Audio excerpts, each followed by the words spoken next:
These days, there is a multitude of resurrections happening. Resurrections of what are called intellectual properties or franchises.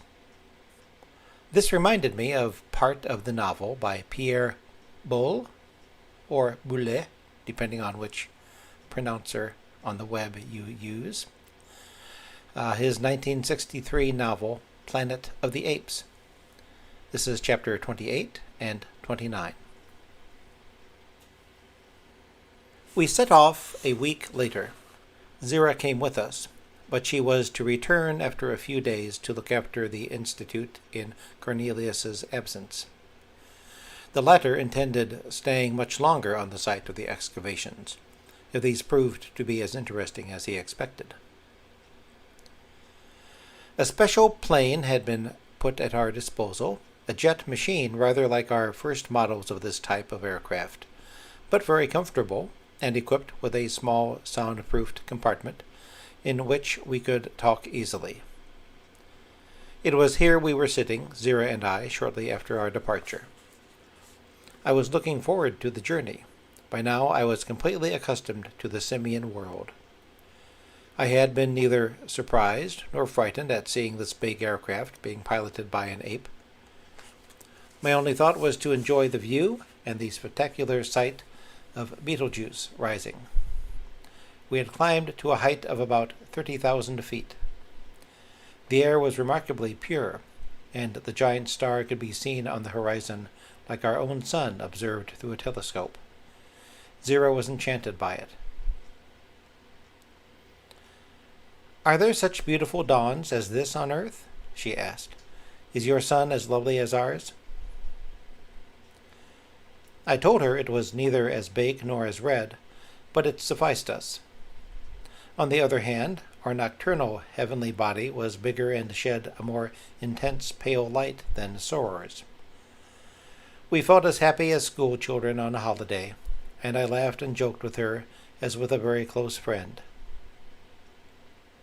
When Cornelius came and joined us after a moment, I almost resented his intrusion on our tete-a-tete. He was pensive. For some time, moreover, he had seemed rather nervous. He worked prodigiously on his own research, which absorbed him to the point of occasionally causing him to be totally absent-minded. He still kept the subject of this research a secret, and I believe Zira knew as little about it as did I. I only knew it concerned the origin of ape, and that the learned chimpanzee tended more and more to reject the classical theories. This morning, for the first time, he revealed certain aspects of it to me, and it did not take me long to understand why my existence as a civilized man was so important to him. He began by reverting to a subject we had discussed together 1,000 times. "You did say, didn't you, Ulysses, that on your Earth the apes are utter animals? That man has risen to a degree of civilization equal to our own, and which, in certain respects, even— Don't be frightened at making me angry. The scientific spirit ignores all self-esteem. Which, in some respects, even surpasses it. Yes, that's undeniable. One of the best proofs is that I am here. It seems to me you have only reached the stage— No, I know, he broke in wearily. We've discussed all that. We're now penetrating the secrets you discovered centuries ago. And it's not only your statements that disturb me, he went on, nervously pacing up and down the little cabin. For some time I've been harassed by a feeling supported by certain concrete indications, that the key to these secrets, even here on our planet, has been held by other brains in the distant past. I might have replied that this impression of rediscovery had also affected certain minds on Earth. Perhaps it even prevailed universally, and possibly served as the basis for our belief in God. But I was careful not to interrupt him. He was following a train of thought that was still confused, which he expressed in an extremely reticent manner. "Other brains," he repeated pensively, "that maybe were not." He broke off abruptly. He looked miserable, as though tortured by the perception of a truth his mind was unwilling to admit. You did say, didn't you, that your apes possess a highly developed sense of mimicry? Well, they mimic us in everything we do. I mean, in every act that does not demand a rational process of thought. So much so that with us the verb ape is synonymous with imitate. Zira, Cornelius murmured, as though depressed. Is it not the sense of aping that characterizes us as well? Without giving Zira time to protest, he went on excitedly. It begins in childhood. All our education is based on imitation. It's the orangutans, that's it. They are of tremendous importance, since it is they who mold our youth through their books. They force every young monkey to repeat all the errors of his ancestors. That explains the slowness of our progress. For the last 2,000 years we have remained similar to ourselves. This slow development among the apes deserves a few comments. I had been struck by it while reading their history, noticing in it some important differences from the soaring flight of the human mind. True, we also have known a period of semi-stagnation. We too have had our orangutans, our falsified education and ridiculous curricula, and this period lasted a long time. Not so long, however, as in the apes' case, and above all, not at the same stage of evolution. The Dark Ages that the chimpanzee deplored had lasted about 10,000 years. During this period, no notable progress had been achieved, except perhaps during the last half-century. But what I found extremely curious was that their earliest legends, their earliest chronicles, their earliest memories bore witness to a civilization that was already well advanced and in fact was more or less similar to that of the present day. These documents, 10,000 years old, afforded proof of general skills and achievements comparable to the skills and achievements of today, and before them there was a total blank. No tradition, either oral or written, not a single clue. In essence, it seemed as though the simian civilization had made a miraculous appearance out of the blue 10,000 years before, and had since been preserved more or less without modification. The ordinary ape had grown accustomed to finding this quite natural, never imagining a different state of mental development. But a perceptive brain like Cornelius's sensed an enigma there and was tormented by it. There are apes capable of original creation, Zira protested. Certainly, Cornelius agreed. That's true, especially in recent years. In the long run, the mind is able to embody itself in gesture. It has to, in fact. That's the natural course of evolution. But what I'm passionately seeking, Zira, what I'm trying to find out is how it all began. At present, it strikes me as not impossible that it was through simple imitation at the beginning of our era. Imitation of what? Of whom? He had reverted to his reticent manner and lowered his eyes as though regretting he had said too much. I can't answer that question yet, he finally said. I need certain evidence. Perhaps we shall find it in the ruins of the buried city. According to the reports, it existed much earlier than 10,000 years ago, in a period about which we know nothing.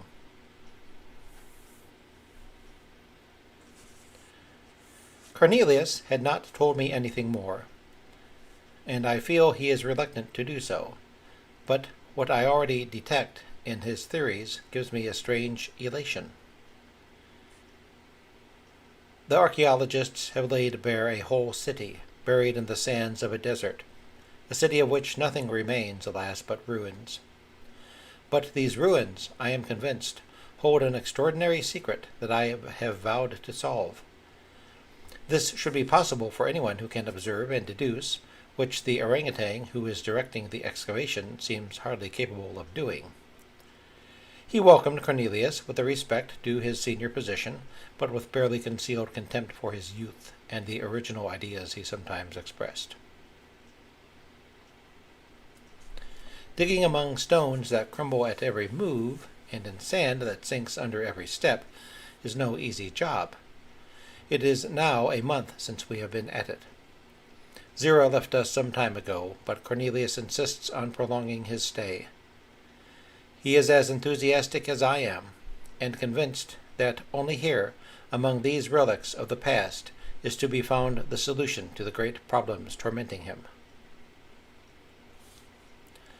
The extent of his knowledge is really remarkable. First of all, he insisted on verifying personally the antiquity of the city. For this, the apes have a process similar to our own, involving deep-rooted principles of chemistry, physics, and geology. On this point, the chimpanzee is in agreement with the official scientists. The city is very, very old indeed. It is much more than 10,000 years old, and therefore constitutes a unique record, tending to show that simian civilization did not burst forth miraculously out of the void.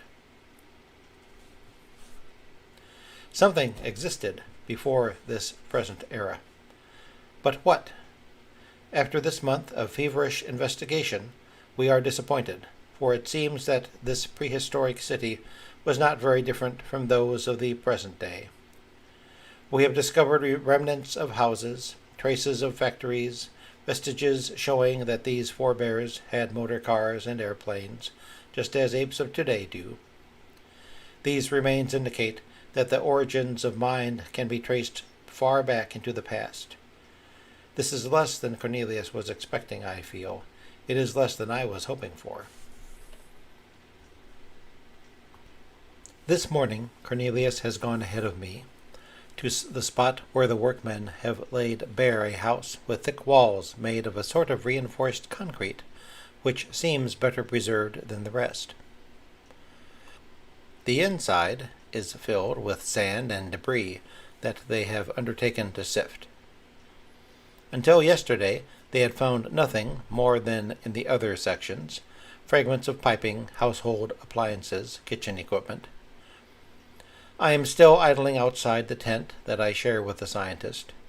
From here I can see the orangutan given his orders to the foreman, a chimpanzee with a crafty look in his eye. I cannot see Cornelius. He is in the trench with the workmen. He often takes a hand in the digging, for fear they might do something stupid and thereby lose an interesting item. Here he is, emerging from the hole, and it does not take me long to realize that he has made an exceptional discovery. He is holding in his hand a small object that I cannot make out. He thrusts aside the old orangutan, who tries to take it from him, and puts it down on the ground with infinite care. He looks in my direction and beckons me over. As I approach, I am struck by the change in his expression. Ulysses, Ulysses! Never have I seen him in such a state. He can barely talk. The workmen, who have also climbed out of the trench, gather around the find and prevent me from seeing it. They point it out to one another, but they seem merely amused. Some of them laugh out loud. They are almost all hefty gorillas. Cornelius tells them to keep their distance. Ulysses! Whatever is it? I see the object lying in the sand at the same moment that he mutters in a strangled voice, "A doll, Ulysses, a doll." It is a doll, an ordinary china doll. By a miracle, it has been preserved almost intact, with vestiges of hair and eyes that still reveal a few chips of color. It is such a familiar sight to me that at first I cannot understand Cornelius's emotion. It takes me several seconds to realize. Then I've got it. Its strangeness dawns on me, and immediately I am overwhelmed.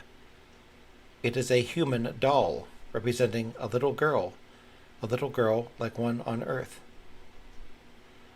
But I refuse to let myself be taken in. Before proclaiming a miracle, every possibility of a more commonplace cause must be examined. A scientist like Cornelius must have done so already. Let us see. The dolls of child apes do include a few, a very few, but nevertheless a few, that have an animal or even human form. So it cannot be the mere presence of this one that moves my chimpanzee so deeply. Let us go a step further. The toys of child apes representing animals are not made of china, and above all they are not usually clothed. In any case, not clothed like rational creatures. And this doll, I tell you, is clothed like a doll at home. The remnants of a frock, a blouse, a skirt, and knickers can still be clearly seen.